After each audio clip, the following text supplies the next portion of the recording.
Right, welcome and good afternoon, everyone. My name's Joe Dromey, and I'm the General Secretary of the Fabian Society, and we're a left-leaning think tank and membership organisation committed to building a stronger economy and a more equal society. I'm also just recovering from COVID, so excuse me if my voice is a little bit rough today.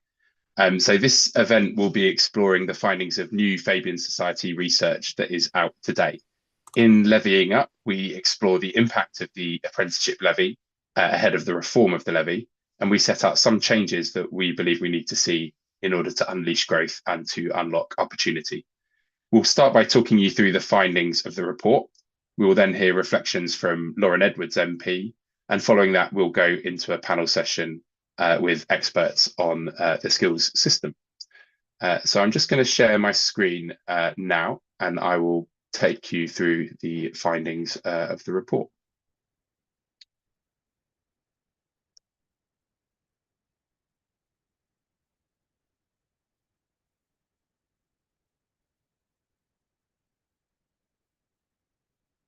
Excellent. So before we kick off, I just want to say a big thank you to Youth Futures Foundation and to CIPD for supporting this work. And I'm really pleased that we're joined by both Barry Fletcher, the Chief Executive of Youth Futures Foundation, and Peter Cheese, Chief Executive of the CIPD, who will be joining the panel later. So I thought we'd start by setting out what the apprenticeship levy is and what the aims of the levy were. So the apprenticeship levy was announced by the then Chancellor George Osborne a decade ago, and it was introduced in 2017. So under the levy, large employers with a payroll bill of £3 million or more pay 0.5% of their payroll above that threshold into a digital account. And this funding can only be used to pay for the training or assessment costs of apprentices.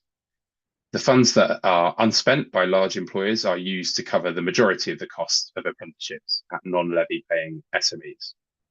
In terms of the aims of the apprenticeship levy, the government at the time set these out, and we've just got them on the right here. So the first was to meet the skills needs of employers, ensuring that the apprenticeship system better met their needs, to create progression opportunities for apprentices, to widen participation and boost social mobility, and to create more apprenticeships. Our report shows that the apprenticeship levy has failed to deliver on each of these aims, and that it's also failing to deliver on two of the government's key missions, boosting growth and tearing down barriers to opportunity. So we highlight three key challenges with the levy, with the first being that it's failed to address low levels of investment. So while the levy sought to create more apprenticeships, starts have actually declined by 31% since the levy was introduced. And as you can see on this graph, the decline has been driven by a huge decline at level 2, which is the grey bar at the bottom, with the number of level 2 starts down by almost 3/4 since 2016-17. There's also been a big decline in apprenticeship starts at SMEs. So the number of starts at small and medium-sized employers is down almost half since the levy came in. Indeed, SMEs account for 98% of the total decline in apprenticeship starts we've seen since 2016-17. Before the levy was introduced, employer investment in the UK was far too low. Indeed, that was part of the rationale behind the levy. And the amount that employers were investing in continuing vocational training per employee was half the EU average in the UK. Employer investment in skills, though, has continued to decline since the levy came in. So this graph shows data from the Employer Skills Survey, with the amount of investment falling by almost 10 billion in England in real terms between 2017 and the latest survey last year in 2024. And with investment and apprenticeship starts both declining, we argue that the levy has failed to meet employer skills needs. So this graph shows the number of skills shortage vacancies in dark red and the number of employers with a skills shortage vacancy in light red. Skills shortage vacancies are jobs which are unfilled because of a lack of suitably skilled candidates applying. And what we can see is there's obviously a spike in 2022, which aligns with the unlocking of the economy post-COVID. But in 2024, the number of skills shortage vacancies was still almost a fifth higher than ahead of the introduction of the levy. So the levy's failed both to boost apprenticeship starts, to boost employer investment, or to meet employer skills needs. Secondly, as well as the amount of investment mattering, so too does the distribution of this investment. So who benefits from employer training? And the UK has long had a significant and stark inequality in access to training, with workers with a degree level qualification being 4 times as likely to have received job related training recently compared to those with no qualifications. But the levy seems to have exacerbated rather than addressed these inequalities, with those who could most benefit from access to training now being less likely to do so. So apprenticeship starts are down by over a third for young people, just as youth unemployment has increased. Starts at level 2, as I said, have fallen by almost 3/4. And at the same time, over £400 million is being invested in workers who already have a graduate level qualification. Over 400 million of levy funding going to people who are already well qualified. So this is a concern both in terms of opportunity, but also in terms of growth, because it is apprenticeships for younger workers and at level 2 and 3 that offer the best returns and the best value. With the previous government was notionally committed to levelling up, so to closing gaps between regions. But we've also seen a significant increase in regional inequalities. So this graph shows the change in apprenticeship starts by the kind of deprivation level of the neighbourhoods in which people are living. And what you can see is that people in the most deprived communities on the far left have seen a much greater decline in apprenticeship starts, so 4 times greater than people living in the least deprived communities. And there's a similar picture when we look at regional changes as well. So as you can see here, the decline in apprenticeship starts, which is the grey bar, is much higher in regions with lower levels of qualification among the workforce and lower levels of pay and productivity as well. So there's been a very significant decline of almost half in the northeast, and large declines in the Yorkshire and Humber and the northwest as well, and much lower declines in apprenticeship starts in London and the southeast, which have higher levels of qualification and higher pay and productivity. Finally, we argue that the levy is neither flexible nor is it strategic. So the levy offers limited flexibility for employers who are only able to spend their funds on apprenticeships. While these work very well for some employers, they are not always the best solution. And restricting the use of levy funds has led to lots of rebadging of training and to additional costs in the system. Secondly, there's no link between the levy and the industrial strategy, with no incentives for employers in the 8 priority sectors to invest in skills. Third, there's no link between the levy and immigration policy. And also, there's very limited flexibility for locally elected leaders to adapt the system to better meet local needs. So the Labour government's committed to reforming the apprenticeship levy into a growth and skills levy. They've said they'll offer employers more flexibility to invest their funds in other forms of high quality training. However, very little flexibility has been offered so far, and we argue that this is likely due to pressure on the apprenticeship budget. So last year, the apprenticeship budget was overspent for the first time, and offering employers additional flexibility without making other changes risks a greater overspend and a significant impact on the availability of funding for SMEs and potentially a decline in the number of apprenticeship starts. So the government faces some challenging policy choices. So our report sets out recommendations for the reform of the levy, which seeks to unleash growth and to unlock opportunity. And we set these out in 3 key areas. So the first is to boost investment in skills. So we call for the creation of an employer growth and skills fund, which would bring together all the revenue raised by the levy and also the immigration skills charge revenue as well, with the funds from these 2 revenue sources ring-fenced for employer investment in skills. We find that the levy has, since the levy was launched, some £4.5 billion of levy funding has been retained by the Treasury. And we also show that in 2023-24, over 600 million was raised by the immigration skills charge, notionally for investment in skills, but with no transparency in how that funding is used. Second, we called for the levy to be increased over time, up to 0.7% for larger employers. Our survey found levy payers are broadly open to this and are open to a potential increase in the levy in return for greater flexibility in how they can use their funds. We also call for the threshold to be reduced over time from the current level of 3 million to £1 million. This would triple the number of employers paying into their levy. It would give more medium-sized employers skin in the game, and it would help reverse the significant decline that we've seen in apprenticeship starts at SMEs in recent years. Taken together, the increase in the levy and lowering the threshold would raise an additional 2.5 billion by 2029-30, increasing the amounts raised by the levy by over half. And this would enable greater flexibility in how employers can use their funds and increase total investment as well. So the second series of recommendations are to rebalance investment. And that's because, as well as seeing overall a higher investment, we also need to address the significant inequality in access to training and ensure that those who can benefit most receive training. So we call for the levy funds to be restricted to non-graduates. So at the moment, over £400 million is spent on non-graduates. And restricting funds to non-graduates would save around £270 million in addition to the government's recently announced changes to level 7 apprenticeships. It would redirect investment towards young people and toward those with lower levels of qualification. And as we said earlier on, these apprenticeships tend to have higher returns.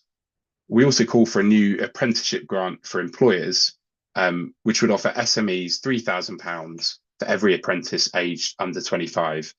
This would help reverse the decline that we've seen in apprenticeship starts at SMEs. And our polling found that employers said that this would be the most impactful measure to boost investment in young people. We call also for a apprenticeship grant for providers. So providers play a vital role in the system, but the introduction of the levy has incentivized them to focus on large levy-paying employers who've got levy funds to burn and capacity to take on a large number of apprentices. So we call for an apprenticeship grant for providers with £1,000 per apprenticeship start at SMEs to incentivize them to work with and support SMEs to invest in skills. Finally, we believe the growth and skills levy must be both more flexible and more strategic. So we call for employers to be given greater flexibility to use their funds on other high quality training. This was the most strongly supported measure in our poll of employers, with 7 in 10 saying that this would be a priority for them. Though obviously it would require additional funding in the levy in order to offer employers additional flexibility. We call for incentives to boost investment in industrial strategy sectors and other sectors crucial to the government's missions, such as construction and health and care. And we call for a link between skills policy and immigration, including through a £3,000 incentive for apprenticeship standards linked to the immigration salaries list, which highlights occupations where there are acute skills shortages in the UK workforce. And finally, we also call for a greater role for local leaders to flex the system to meet local needs, including through the piloting of a local apprenticeship fund. So that is the summary of the recommendations. We will now go to hear from Lauren Edwards, MP, for some initial reflections. So Lauren has been an MP for Rochester and Stroud since 2024, and she's the chair of the APPG on skills, careers and employment. So over to you, Lauren. Thanks very much, Joe, and thank you everyone for coming along to hear about this fantastic report. I think it's my first time addressing a Fabian audience, which I'm quite excited about. So thank you very much for the warm welcome. I just talk briefly a little bit, I think, about how I see the apprenticeship levy as it's been currently working, and sort of drawing on my experience over the last year as a local MP. I think on all metrics, the apprenticeship levy, though well-intentioned, has failed, as Joe's presentation highlighted. business investment in skills is down, apprenticeship starts are down, and the skill shortages are up. So we need a pretty big overhaul. And one of the things I'm particularly conscious of as an MP that represents an area outside of a city centre, in Medway, where I'm based, where Rochester and Strood is, 90% of the businesses are all SMEs. And when I go around and speak to them on a weekly basis, it's very clear that they either didn't engage with the apprenticeship scheme or they tried to and they felt quite scarred by that experience. And what I often hear, particularly for those that involve technical skills, they say, look, I prefer to take on a 15-year-old with a really good attitude straight out of school and kind of train them up in my business. And I say, well, that's great that you're, still giving people those opportunities. But that doesn't really help that young person to get a qualification that they can use more broadly, that might be tied. Sorry, Joe, did you want to come in? No. No, sorry, that was an accident. Oh, Apologies. that's all right. Sorry, I wasn't sure if there's a technical problem or maybe people couldn't hear me, but I thought I'd better check. um, so it's not really helping that young person. They might be learning technology tied to that business, ways of working tied to that business. So that approach isn't really going to help them or society in the long run. And I'm very conscious. I represent an area that used to have fantastic technical roots. We had Chatham Dockyard that closed in 1984, and to be honest, we've never entirely recovered from that. That used to provide, men and women with well-paid, fulfilling qualifications and careers for those who were, more technically minded as well as those who were academic, and my area is still sort of trying to recover from that. And because it is a Fabian audience, I will take the opportunity to be a little bit political here as a Labour MP, and say that I certainly see that jobs and opportunities, providing those for young people, is really key for the Labour government to tackling the sort of threat from reform in those kind of parties. A lot of think tanks are looking at correlations between support for parties like Reform, and there's some obvious elements, white working class, a low level of degree level attainment, and so it's not unreasonable, I think, for us to have a hypothesis that the lack of opportunities for those who aren't on a particularly university route does contribute to right-wing populism as much as concerns around immigration. And as a Labour MP, this is really my preferred route to tackling reform, showing that Labour is on everyone's side, that we are giving people opportunities, that we are putting more money in their pockets and giving them hope for the future.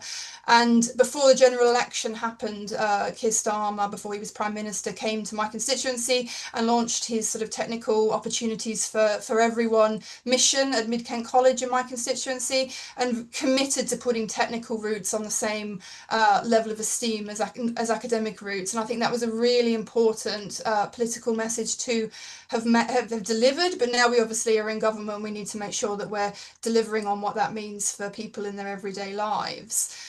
And in terms of my reflections on the report, which I really welcome, and I find it hugely helpful to the debate that we're having around how we make this work, I think the report really delivers on things that businesses of all sizes in my constituency tell me they need to be able to engage with the apprenticeship system again. So as Joe mentioned, more flexibility. The government's already on that route with things like more modular based courses, which business has been calling for a really long time. And key, a simpler system to navigate. Smaller businesses are always telling me that they don't have the HR systems or the people or the time to be able to navigate the quite complex system that's in place at the moment for the apprenticeship levy. And large businesses, even big ones like Amazon, who operate in my constituency, do talk about the trapped capital that they have under the current system because of the level of restriction. They can't spend what they have available. And in terms of the particular recommendations that I welcome, I mean, the focus on being more strategic and aligning with the immigration policy and the industrial strategy is hugely welcome. I think it's really in keeping with the new government's approach to the economy in terms of driving economic growth, developing the skills of our workforce, and not really leaving things to the market as the Conservative government did previously. I would caution that we also need to think about those areas like mine where the drivers of the local economy, so in Kent, tourism, hospitality, they're not in those 8 industrial focus areas, but it was helpful obviously for Joe to talk about that more local involvement in the skills system, which I think is how we could address that problem. And in a similar vein, the targeted approach to those without degrees, I think it makes sense in a light of the significant evidence that a lot of the apprenticeship levy was going to people to get masters, for instance, or additional qualifications in areas where they were already qualified. And that's not necessarily where the labour market skills gaps are, and that's what we need to focus on, particularly when there's limited funds available to government. And we've seen government do that with a focus on level 2 and 3, which is a difficult decision, but I think one that is fair and stands up to scrutiny. I would say we do need to think about the implications for the green transition, though, particularly in areas like engineering, but there may be other suitable mechanisms where we can deal with that. And I particularly welcome making sure that all the money retained from the levy is actually being spent on skills. I was particularly shocked to learn that Treasury had retained 4.5 billion since 2017. I think that money should be spent on skills, surprisingly enough. And the report obviously is saying, look, we think that those big businesses who already pay should maybe pay a little bit more over time, and we should widen the scope of those who pay the levy. Now, obviously, particularly as a politician, I need to be mindful of the current quite challenging environment for businesses, but communication on this will be key. So demonstrating to businesses that this is really in their interests, which we know it will be in terms of productivity gains and the link to profitability. And I think the other recommendation to offer grants worth £3,000 for employers to invest in skills crucial to the growth sectors, and where there are skill shortages in the UK-based workforce, are also really helpful in that regard. But overall, I just think the report is really a detailed, helpful, pragmatic set of proposals that really helps to inform the government's thinking, and certainly something that I'll be drawing on as co-chair of the All-Party Parliamentary Group for Skills, Careers and Employment over the next few months, particularly as we engage with ministers, with Skills England. We're currently conducting an inquiry into how we get the NEET rate down. It's currently almost at 1 million young people who are out of work and not in any form of training, which is really, really shocking, and why we need to move really quickly on this. And Youth Futures Foundation is involved in that as well, and we'll also be discussing the implications of the immigration white paper. So this report is very timely, very helpful for that work that we're doing. And then just a few comments on the urgency, really. I think we all sort of agree that we can't have economic growth being generated anymore from the City of London. If we're going to have economic growth in all parts of the UK and everybody to feel the impact of a Labour government, we have to make sure that those towns and villages, like the ones that I represent outside of city centres, see the benefits. And really, to deliver that, we must have a system, a skill system, an apprenticeship system that is going to work for all types of businesses. Medway is not unusual in having 90% of its businesses be SMEs, and we need to be really mindful of having a system that works for all sizes. I think the Chancellor has said herself that the growth rates are not where they need to be. It's a work in progress. Yes, we need to be fixing the foundations. The problems that we've inherited from the previous Conservative government in terms of our economy and our labour market are really, really significant. But we do also need some quick wins. We have achieved a lot in our first year in office, despite it not all being plain sailing. But it's really clear from the conversations that I have with people on the doorstep that people need to start feeling that things are getting better. So sort of quick wins, if you like. And we do need narratives that show who Labour is for when it is in government. And I think the recommendations in this report help hugely with that task.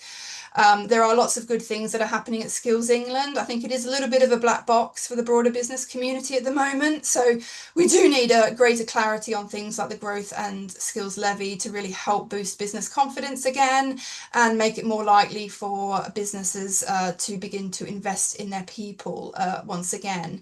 It's in their interests, it's in broader society's interests. And, I think it's certainly a contributor to the productivity puzzle that everyone's been talking about for about over a decade in this country. Why is this? Well, I don't think the system has incentivized people to invest in their workforce for a very, very long time, and the recommendations will be helpful in dealing with that. And then if I made just some final wider reflections on the skills system to sum up, as I mentioned before, 1 million NEETs makes this incredibly urgent as a project. We need to get that down, and the apprenticeship levy, which is largely targeted towards supporting young people, is the best way that we can really tackle that. We've had some fantastic news earlier this week from the government in terms of the technical colleges. So the government's now going to be training over 40,000 future builders, electricians at 10 sites across the UK, including one in North Kent, which I lobbied for, which I'm very pleased about. And this really builds on that 650 million that was announced a few months ago for construction jobs. We know that the government wants to build houses. It's a key manifesto commitment, and we aren't going to get there if we haven't got people with the skills to do it. The other thing I would just say is I think careers advice is really important. The government's got a big goal for itself in terms of overhauling that and joining it up more with Job Centre Plus. But we also need to get to kids much earlier, and we need to promote those technical routes so that people know that they can have a fantastic career and a long and a career with a very decent pay, particularly if you look in the green industry. And we just, young people particularly, because they do care so much about the environment, but they don't know how that can translate into them having a really good job. They don't know what a green job is or what a green skill is. And I think there's a really big piece of work for us to do around promoting that. And I also just think, reflecting on my feedback from the businesses that I talk to, we also need to tackle the work readiness of young people. I think the COVID has had a really detrimental impact on young people's social skills and expectations around what it means to be in work. And I think that's ripe for some targeted government intervention. And then just finally, I think, as everyone sort of recognises, skills really does underpin everything that the government set out in its manifesto that it wants to achieve.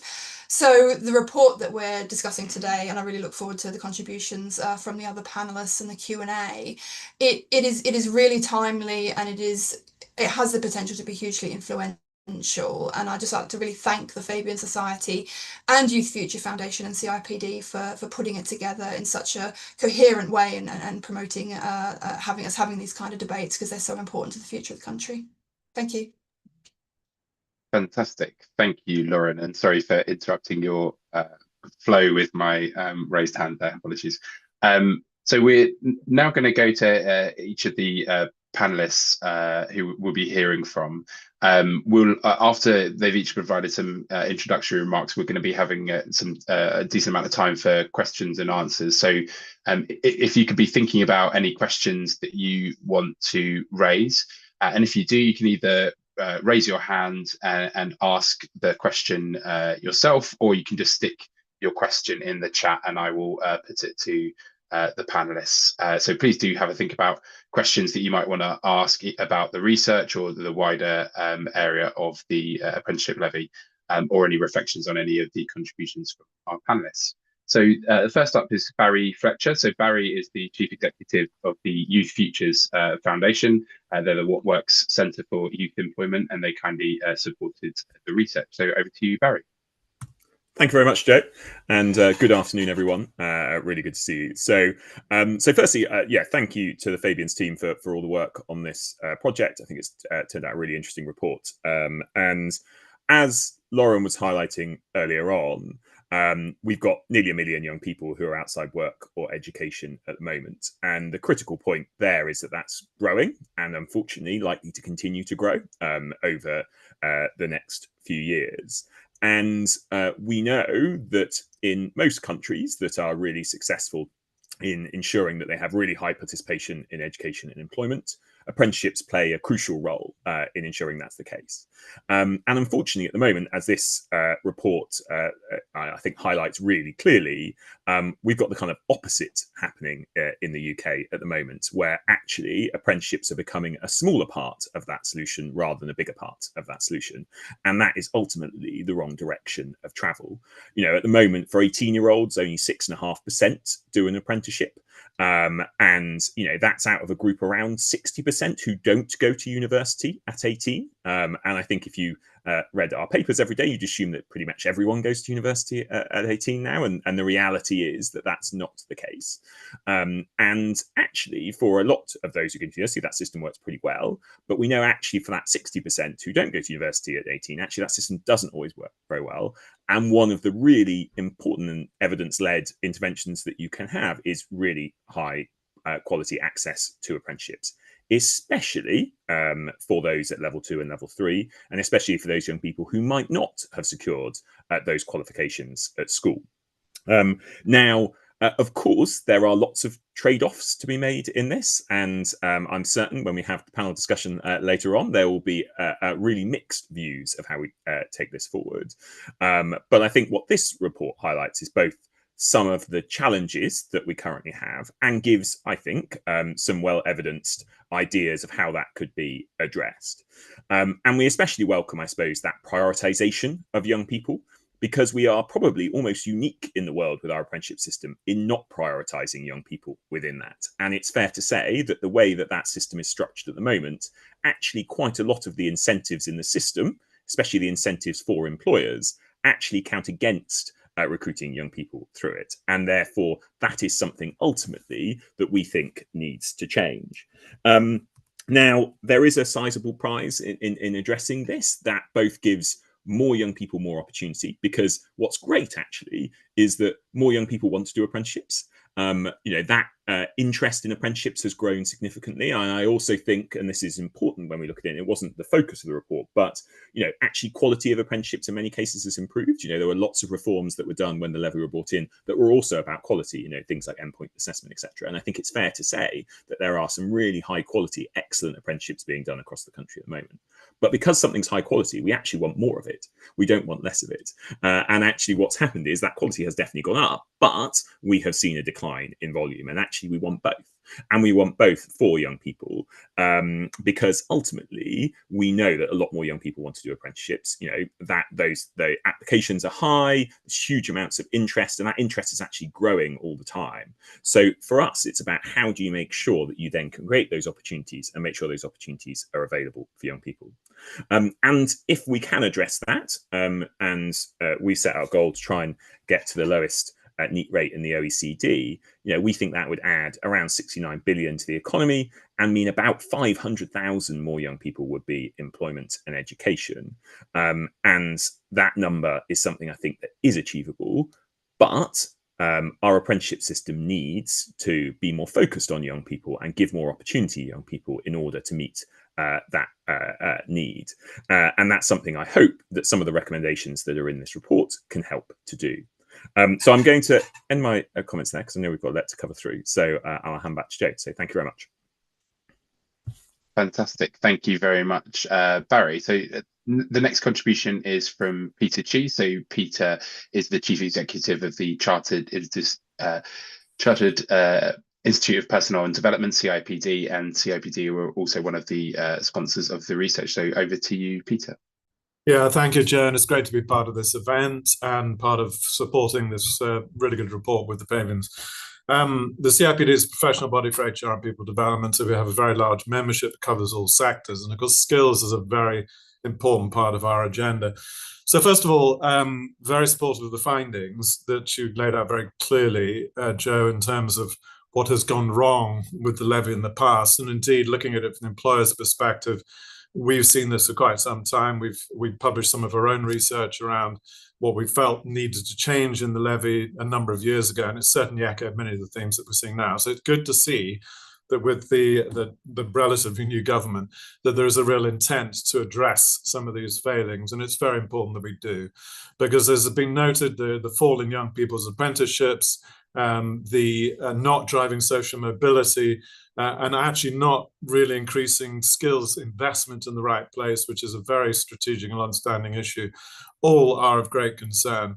For employers, as I've touched on, they've raised concerns about the levy in the past as well. Apprenticeship works, but not in every circumstance. It does put an onus and some burden on employers in terms of the administration of these things and giving people time to do the training alongside the work. So there are challenges that have been raised by employers for some time. And the fact, as you touched on, which we've also seen, is that many employers were focusing the levy on their existing workforces. So an awful lot going on things like management training, which is not a bad thing, but we've always argued the management training line managers properly should be what every business does anyway. So the recommendations then, I think, are good things to be focused on. I don't think it'll surprise any of you listening in that they're not universally supported. When you talk about raising additional funds from employers, that won't always be greeted with great glee, as Lauren has already touched on. But I do think that we have to find ways to increase the funding, but then ensure that that funding is being directed in the right sorts of ways. And that's the really critical thing. And that brings me on to, I think, to sort of wider context stuff, because skills, I think, are not only fundamental to social mobility and giving people opportunities to work, they're fundamental to growth. And we've seen so many surveys, including our own, where businesses constantly saying that they can't find the skills that they need. Now, I think there are two responses to that. One is a comment I've often made, that employers can't always expect oven-ready employees, both out of education or anywhere else. And we do need to get employers to see that strategic investment in skills is part of what will help ensure their growth and productivity and sustainability for the long term. Because when you invest in your people, not only are you building their skills, you're also helping to retain their loyalty, and therefore, of course, helps with retention, engagement, and ultimately productivity very directly as well. So we do need a holistic approach to this. We've also long argued that skills policy has been too fragmented, so we certainly welcome the setup of Skills England. But as Lauren has already said, I think we're all asking the questions, okay, what's the agenda for Skills England? And we might hear a bit more from Fiona on this in terms of driving a more coordinated skills policy. Because the other thing that we hear so much from employers is they don't understand it. There are so many different initiatives. There are so many different acronyms. I was at a job centre up in the north of England last week with the employment minister, talking to many local employers there, and same comments coming through. And it was good, Lauren, to you mentioned things like job centres, because I think that is part of the wider agenda. How do we create these routes to work that support young people, that help local connection, particularly between employers, education, and indeed those who are not in education or employment, so the needs at a very local level. And job centres can be part of that, but we have to do something to rebuild the image of job centres, to create that better connection with employers and so forth. And that actually, to some degree, even applies to apprenticeships, because there are still some questions I think many parents have about apprenticeships, and parents are an important part of the equation in influencing young people in terms of their career choices going forward. We also very much believe that at the heart of the skills system, and that would include apprenticeships, because I think the other challenge we've seen with the employers taking a lead on apprenticeship frameworks the last 7 or 8 years, is that we have a proliferation of an awful lot of apprenticeship frameworks. And yet at the very heart of an awful lot of what we're now talking about are what are those essential skills that will apply across everything. And more employers, I think, talking about we need to recruit on attitude and aptitude. We need to understand the essential skills, the ability of people to communicate, to collaborate, to think critically. And all of that is becoming more and more true in a world where a whole future of what skills we're going to need and what jobs we're going to have, of course, is becoming under more and more question with the development of artificial intelligence. And AI is going to play a very profound role in everything from what we see as the jobs of the future to how we build skills better. And frankly, in many, not just in education, but also how we do learning within organizations, we need to reinvent. Lauren, you talked about some of the changes in education, more sort of micro-based, modularized learning. We need to do much more of that. And we need to ensure that, as I said, AI is supporting and enabling the learning journey, because it isn't just about entry, it's not just about apprenticeships, it's about ongoing learning as well, and lifelong learning, which we do not have a strong enough culture for that in this country either. And the role, therefore, of the employers, as I said, seeing that investment in skills is strategic And of course, they should be not only encouraging apprenticeships and supporting them, and they definitely are arguing for the things that you called out, Joe, through the report, with greater flexibility in the apprenticeship levy, so more support for general training or internships, things of that nature, alongside apprenticeships. But they also, as I said, need to make it very clear that that's what they're committed to doing, to building skills. So we also believe that one of the things that we need to change is to have greater transparency. We talked about transparency for if this fund for skills development is going to grow, then we all need the assurance that it's being used in the right ways. But we've also, I think, got to find other ways to encourage employers to invest in skills. It's been a chronic and long-standing problem. We are way behind most of our international competitors and what we invest in our own workforces, and that has to change. So many of the recommendations in the report will help to drive that.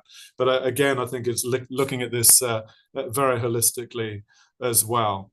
So, as I said, it's great to be involved in this report. I think there are many things that we would echo entirely in terms of some of the things that need to change.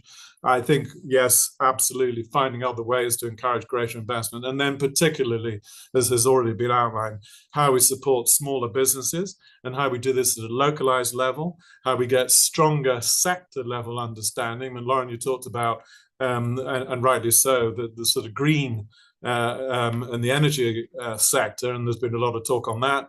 We've also already talked about things like construction and healthcare, but we need this across all sectors, and there are already existing programs which we need to leverage more, some of which, of course, were introduced by the last government, such as the local skills improvement plans or the SWAPS program, which is the sector skills academies and the sector based work academies, which interestingly, we talk to many employers, they don't even know that those exist. So the existing system of funding through DWP and through job centers and other things I've already touched on, that needs to be part of the wider holistic approach to all of this as well.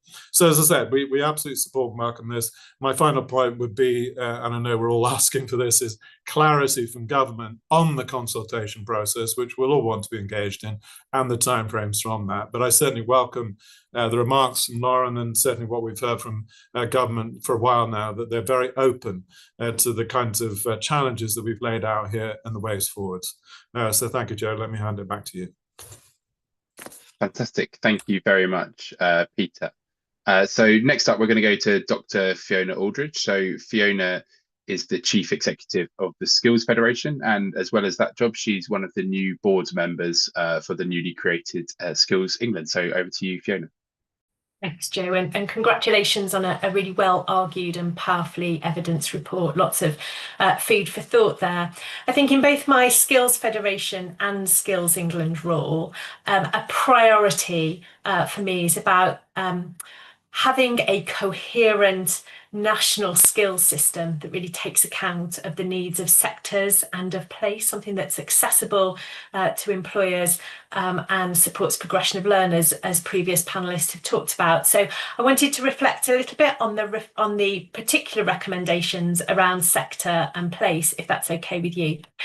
Skills Federation brings together a shared perspective of different industries on how the UK can develop workforce skills across the economy. My members are 18 sector skills bodies that cover 20 sectors of the economy, including the industrial strategy 8 sectors, directly representing 150,000 employers, but actually covering about 60% of the economy, which is about 1.7 million employers overall. And so, as you'll imagine, I'm a really strong supporter of the sectoral approach we're seeing in government policy through industrial strategy, through the mayor's local growth plans.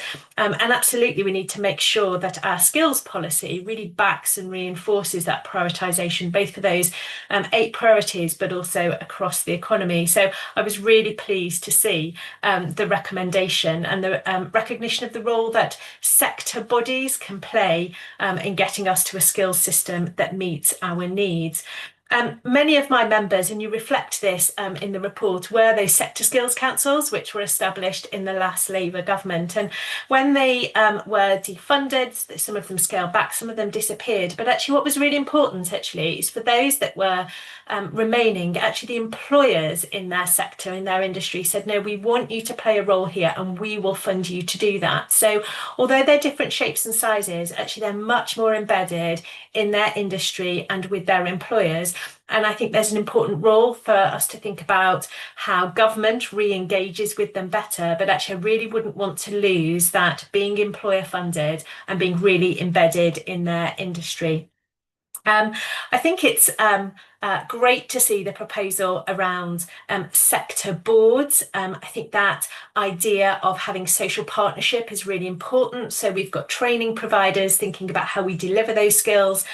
We have got unions involved as well as employers, but I think that employer involvement has to be really key so that they are articulating what their skills needs are. And then importantly, thinking about what they need to do to both create the demand for those skills and use them really well. A great example is the Construction Skills Mission Board, which we've already seen, and actually two of my members, CITB and ECITB, are key members there.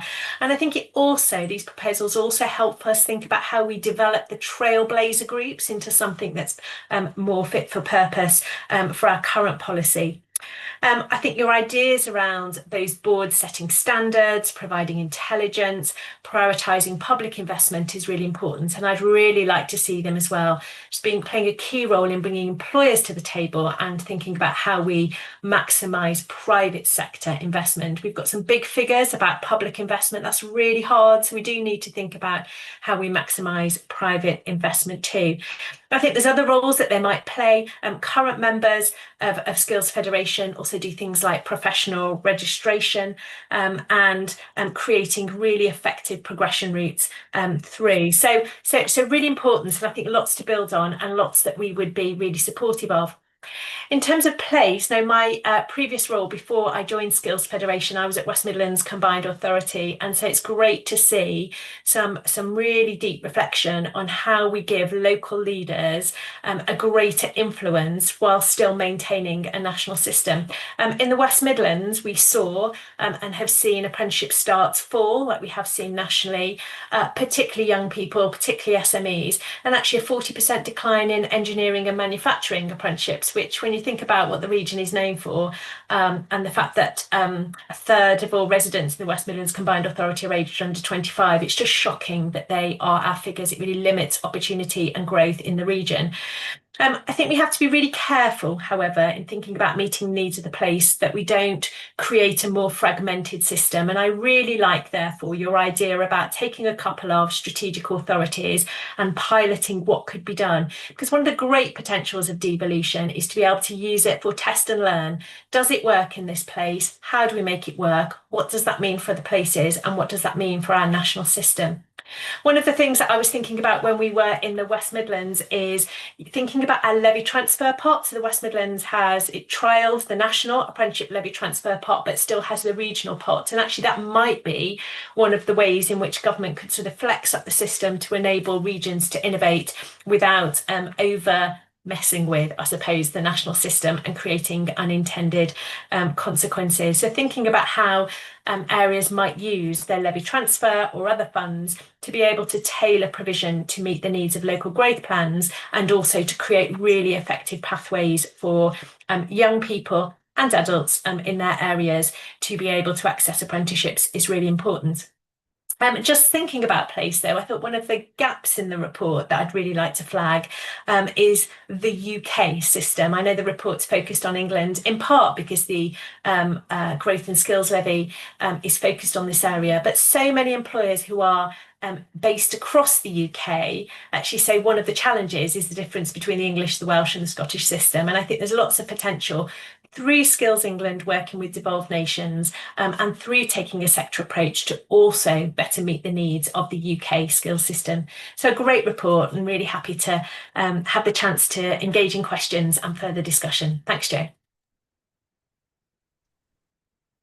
Fantastic. Thank you very much, Fiona. So we're just about to go to our final panelist now. Just a reminder to pop any questions that you want to put to the panelists in the Q&A function at the bottom. So it should be just at the bottom of your screen.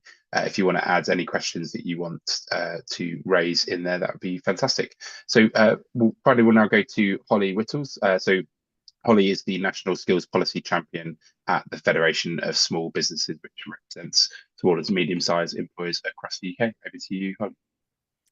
Good afternoon, everyone, and thank you for inviting me to speak. I think it's really vital that we all work together on this to help the future of our workforce, but also the economy, so we make that the growth and skills levy work for everyone. As the National Skills Policy Champion for the Federation of Small Businesses, and I'm actually a director of 2 businesses myself in the West Midlands, I see firsthand the challenges and the opportunities facing small businesses when it comes to things like skills, training and apprenticeships. The apprenticeship levy hasn't really delivered on its original promise, and since 2007, as many people have alluded to already, the apprenticeship starts in small businesses have dropped by 50%. It's not just a statistic to me, this is a missed opportunity for thousands of young people and also small firms that are driving that innovation and growth in our communities. So the Fabian Society report is really highlighting this issue and it's proposing some really good solutions.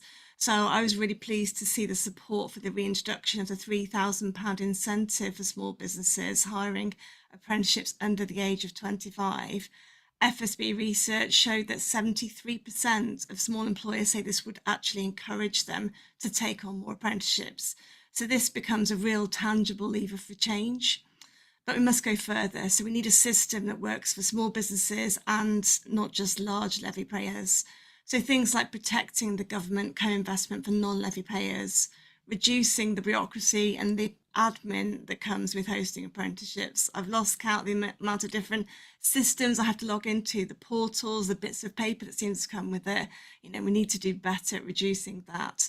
Funding short courses and foundational apprenticeships through the levy with equal access for small businesses.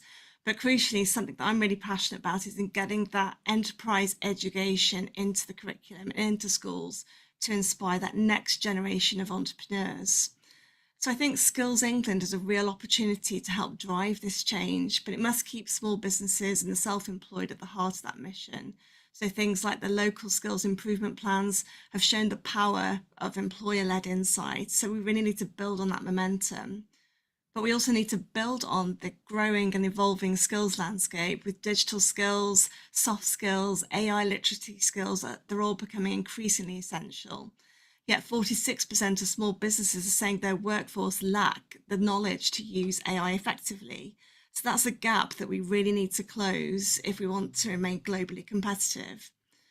And lastly, let's not forget the human side of this conversation. So behind all of these statistics is a young person looking for a chance and a small business owner just trying to grow their company. So if we can get this right, we can unlock not just growth, but also opportunity. So thank you.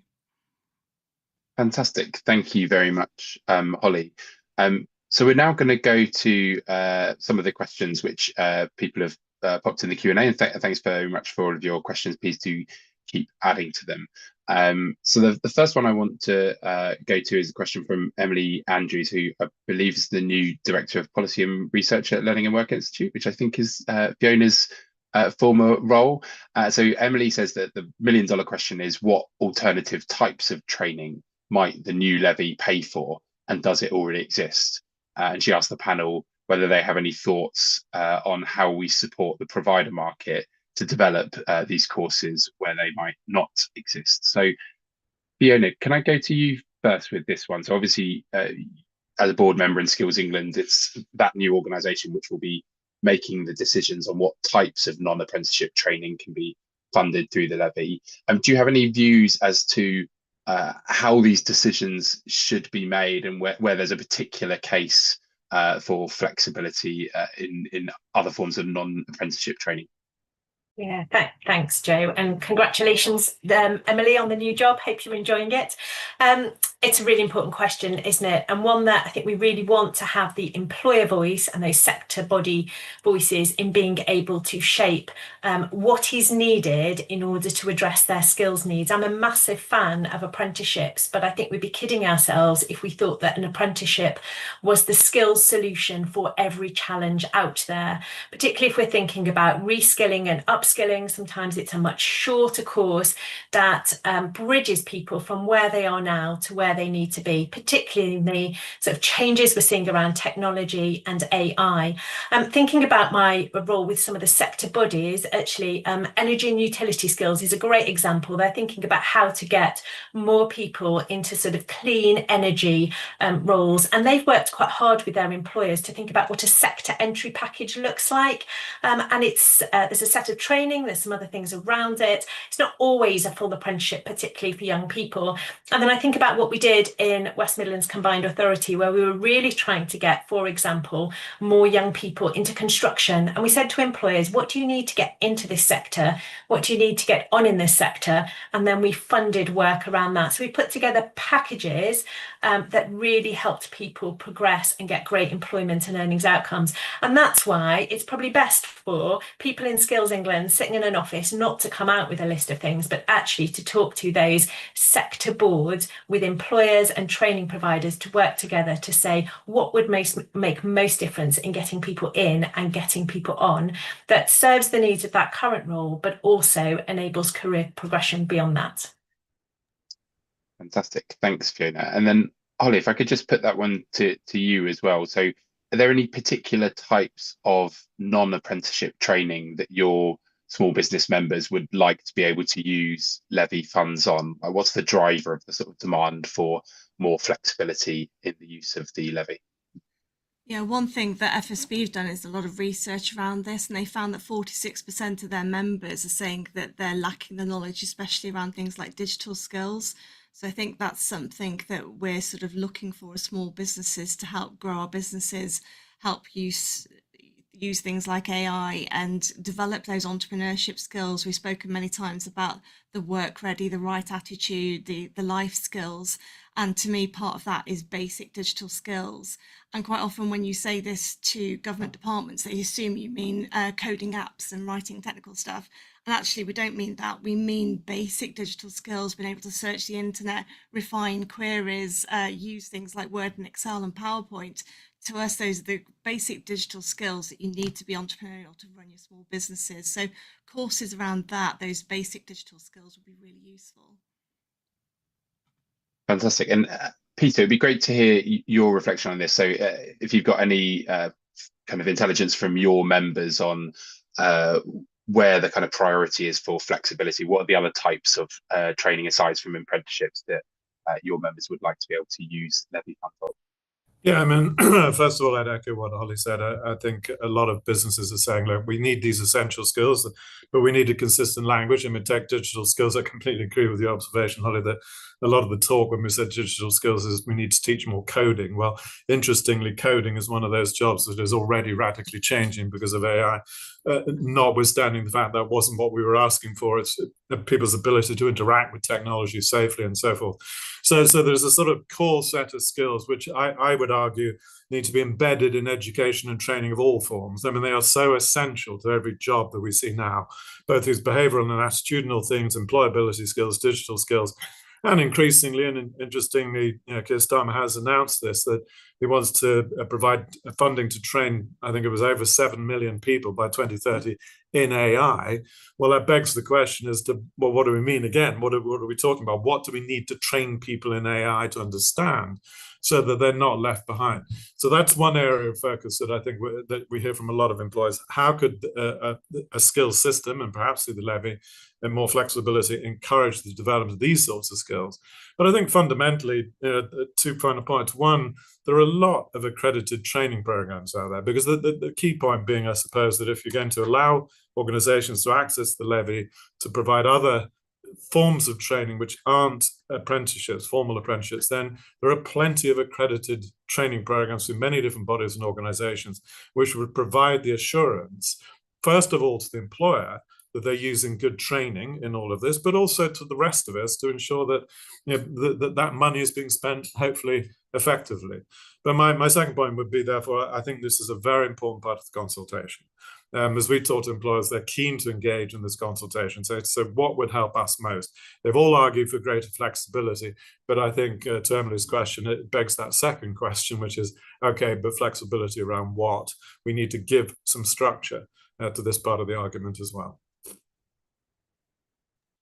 Fantastic. Thank you very much, Peter. There's just a couple of questions which I wanted to respond to briefly. So Jamie, Cater, and I think an anonymous question towards this, Patrick, sorry, both highlighted that the changes that we've seen in apprenticeship starts, kind of total numbers, and the patterns of investment were in part due to the levy, but also in part due to other changes that came in alongside the levy, including the switch from frameworks to standards and things like the minimum duration and minimum requirement of off-the-job training. So I think that's a really important point, and one that we mention in the report. So not all of these changes can be kind of put at the door of the levy, which is a really important point.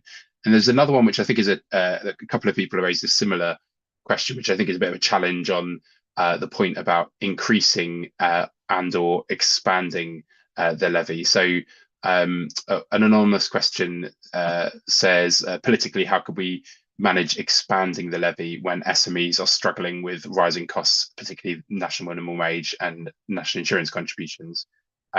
So I think just on this, I mean, the reason why we're looking at this is because SMEs have been badly let down by the current system, with starts falling by half, and because if we want to offer employers more flexibility in how the levy is used, we need more funding going into the pot. And we do in the report highlight the increased labour costs that businesses, including SMEs, have faced recently with the increase in national insurance and the minimum wage.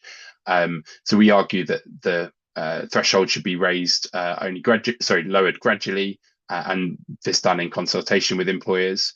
We also argue that even when the threshold's reduced, it would only be fewer than 1 in 10 employers paying in. And we think the ask of SMEs has to be reasonable. So we suggest a lower rate for medium-sized employers than large employers.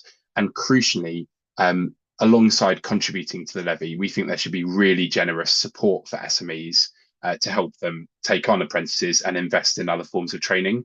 So rather than just requiring them to pay the levy, we are calling for £3,000 grants for SMEs taking on young apprentices, as the FSB have made the case for incentives for providers to support SMEs to kind of hold their hand through the process, and also through locally provided business support for SMEs to help them understand the benefits of investing in skills, and to kind of talk them through the process. So hopefully there's a kind of balanced offer there for SMEs. So rather than just increasing costs, it is also significantly increasing support for them. We just had a question as well from Ben Rowland, who is Chief Executive of AELP, which represents the vast majority of independent training providers. So Ben says, with results day tomorrow, there's an emerging consensus that a large number of undergraduates do not get significant value from their university degree, but they do come out with high levels of debt. And there's also a high cost to the state in terms of tuition fees that won't be paid back. So he's asked whether we should look at redirecting some funding from higher education to the vocational education system. Lauren, I just wanted to come to you on this one. I just wanted to get your thoughts as to whether there is a case for this in a kind of era of quite constrained public finances, whether we need to look at the balance between higher education funding and technical education. Yeah, thank you for the question. Obviously a hugely important one. I mean, I guess the broader issue that I have is I think that the higher education funding system is broken. So the new government has obviously allowed university to increase their fees in line with inflation, which they've not been able to do. But I mean, that's really quite a drop in the ocean in terms of the broader problems that we know that universities are seeing. I have 3 separate university campuses in my patch, and they are really key to my local economy, to be honest, and people doing well. So for me, it's not necessarily an either or. I think the point around rebalancing is a good one. I think that what the government needs to be looking at really is how we get a sustainable funding environment for universities. I think that, you know, one of the reasons that degree apprenticeships are becoming so popular is that issue of debt that you raise, that is putting off huge numbers of people from going to university, and they're saying, look, I can get one that's a bit, you know, something that's a little bit more linked to the job market, which is my aim, and I cannot have that debt around me. And you know, that's you know, driving people's behaviours in terms of further and higher education.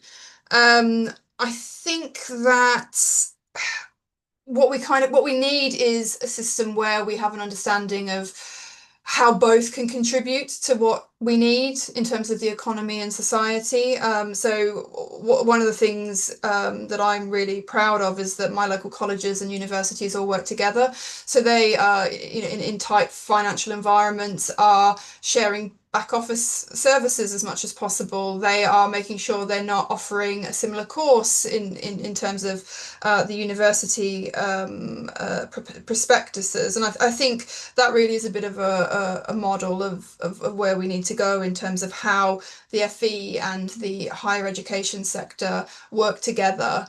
I think the rebalancing is needed, but I don't necessarily think it's that one area has got too much funding. I mean, they're in dire straits at the moment as well. I mean, what I would say is that for a very long time, as I alluded to earlier, universities have been the only show in town, and in some parts, that's unfortunately has been a bit of a legacy of the last New Labour government. We were quite rightly focused on making sure that everybody had the opportunity, if they wanted to go to university.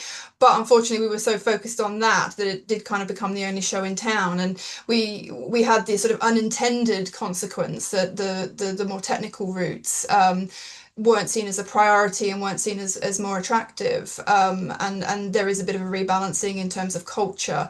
And I think in terms of funding, look, you are seeing that rebalancing in the way that the government's doing things. It's not necessarily taking money off universities, but it is directing the money that is available to rebalancing things. How much further that needs to go, I mean, is really a question for the broader government. But I think if I was a minister, I would be my priority would also be looking at how we get that higher education system on a more sustainable funding model, because at the moment we need both, and we need them working together, and we need that holistic and strategic look. Thanks very much, Lauren. Barry, I just wanted to come to you on this one. So obviously Youth Futures Foundation sort of seeks to ensure all young people can achieve good work, but particularly young people from disadvantaged backgrounds. Kind of with that aim in mind, do you have any thoughts as to whether we have the balance right in terms of funding between higher education and the further education route? Thanks, Joe. So I think, look, we've got, some amazing universities in the UK. It's an area where we're continuing to be world leading, and we shouldn't forget that when we look at these aspects. And lots of young people go through university and have excellent outcomes, and it's a critical part of both our economy and our skill system. But as I sort of said in my opening remarks, I think a lot of our focus in the system is on that part of it, both in terms of the scale of funding that's there, as well as I suppose, the policy emphasis on that in the system. And obviously we have a system as well where if you want to go to university and you meet the grade requirements, there is a place for you, and that will generally be funded by government through tuition fees. And as Ben highlights, a lot of those tuition fees don't necessarily get paid back. What I would argue for is actually, how do we ensure that young people have that choice? So, Lord Layard did a lot of work on this around the apprenticeship guarantee. So actually, we should guarantee that the young person, when they're making that choice about where they might want to do going forward, that you actually say, actually, we will help fund that. And that is, I think, a little bit what's missing in the system, because what that would do is possibly divert people away from university degrees that might be less beneficial to them. There are lots of, I'm slightly less driven by that, but I think that might do that. But it would also just give choice. And we know for a lot of young people, that choice doesn't exist because there aren't enough apprenticeship opportunities. So I think there is an argument for that, but I think that's about boosting investment overall, not necessarily taking a view that says it has to take one to the other, because actually we know we need more young people to be able to do those opportunities. Fantastic. Thank you very much, Barry. We had a question about how we can give devolved authorities a meaningful voice in shaping and maximising the impact of the new levy. Fiona, I just wanted to come to you on that one. Obviously, you mentioned your previous role at West Midlands Combined Authority. I wonder if you could say a bit more about how you think we could get that balance between local flexibility with locally elected leaders working with employers to ensure that the system kind of works for the local economy, whilst not having a fiendishly complex system with dozens of different levies across the country. So how can we strike that balance between local tailoring and simplicity across the UK? Yeah, thanks, Joe. And it is really important to get that right, because we've already seen examples of employers who can't get access to their levy, say in Scotland, and therefore don't train their workforce in apprenticeships across the whole of the UK. So it's really shooting ourselves in the foot. I think we have to, throughout the whole of devolution, be really clear about what you do once nationally, and then where you can use the power of local engagement and local influence and local tailoring to better meet the needs of places. So I guess some examples for me are about, often our young people are, they're embedded in local communities. Lots of them have their first opportunity with a SME, a local employer in a place. I think there's a really important role ensuring that we work with employers in priority sectors for that region, and that might be because it's a priority growth sector or because it's a high volume employment sector in that region, in being able to support and stimulate those employers to offer apprenticeships. We're seeing a really strong increase in demand for apprenticeships, but not always the match in supply. I think it's then making sure that those young people who could really benefit from apprenticeship are well positioned to access them. In the West Midlands, we developed something called Path to Apprenticeships, which very much supports young people to get some of those brilliant opportunities locally. So stimulating employer engagement, coordinating employers, focusing on local sectors and creating pathways. I think, as I said earlier, the potential of devolution for test and learn is really important too. So being able to work out and trial what might work in a particular sector, in a particular place, and for what sort of flexibilities might work in that place is a really good way of trialing it before we make very big changes to a national system. But absolutely, as we evaluate things and identify where they work, we need to think about how we can bring them out nationally so that other young people, other employers get to benefit from them too. Great, fantastic. Thanks, Fiona. And Fanny, can we come to you, Peter, on that one? It'd be good to get your thoughts, your views from your members in terms of how we can make the apprenticeship system and the skills system more broadly, both locally tailored, but also nationally coherent. Yeah, I think the points Fiona make are absolutely right. I mean, we need a national framework, but within that, and this is always the challenge in any business, and in my experience, what you do collectively and what you allow to be more devolved, whether you're talking about business strategy to divisions or whatever it might be. But I think that's right. And I do agree with some of the comments also that Lauren made about higher education, vocational education, further education. We need a more balanced system, more integrated across those different dimensions, because whilst we've talked quite a lot about young people, the fact is we have a very significant number of people already in work, will be the mainstay of our workforce, or need to get it back into work, who will need upskilling and reskilling as well. And I do believe that a lot of that upskilling, reskilling, the lifelong learning that we talk about can be very well enabled through more local connection, through FE, which has been underinvested for far too long, and recognize that that is part of the system as well. And that also, I guess, speaks to one of the, or a couple of the questions which were raised about, is this, why wouldn't graduates be able to access some of this funding? And I think there's truth in that, because whether you're a graduate or non-graduate, and you're in the mid stages of your career, and then suddenly finding that the sector you're working in is changing, or the job is changing, that you need upskilling and reskilling, then how do I access that? And I've always been a big fan. I mean, I think in other parts of the world, if you look in the Nordics, for example, they're very strong on cultures of lifelong learning. And in Denmark years ago, they talked about this flex security idea, flexible security. So recognizing that people would come out of jobs. Industry sectors and organizations will restructure, but then how do you provide the system to help people to adjust to that change and position them for their next role and opportunity? And we need employers to be part of that system as well. They've got to change some of their views that they often can be quite fixed in terms of recruitment. We've got to be more inclusive. And what I mean by that, when saying they're sometimes a bit fixed, is you hear an awful lot about either you've got all the experience and skills you've got that I need or you haven't. I think we've got to be a little bit more flexible in that. We've got to be more flexible in the idea that I'm not just recruiting people in my sector. I can learn from other sectors, and we're going to see more cross-sectoral movement anyway. So as I said, I think it's looking at this educational system linked to training, not just for entry level, but lifelong. And then integrated into that, as we've already talked about, are things like careers advice and guidance, which don't just apply to young people. They're going to apply increasingly to older workers as well. So these are big systemic things that we need to, I think we've all commented on, that we need to think about quite holistically. Fantastic. Thank you very much, Peter. So that's all that we have time for, I'm afraid. So I just wanted to close by saying a big thank you to our excellent panelists. So to Lauren Edwards, MP, to Barry Fletcher, Peter Cheese, Fiona Aldridge, and to Holly Whittles. I wanted to say a big thank you as well to Youth Futures Foundation and to CIPD for making this work possible. And also a massive thanks everyone for joining us today and for all of your really interesting questions and comments. If you want to get in touch with us about the research, please feel free to do so. We are going to be, we're planning further work on skills policy and wider labour market policy as well. So if you want to get in touch with us about that, or if you're interested in partnering with us, please do reach out.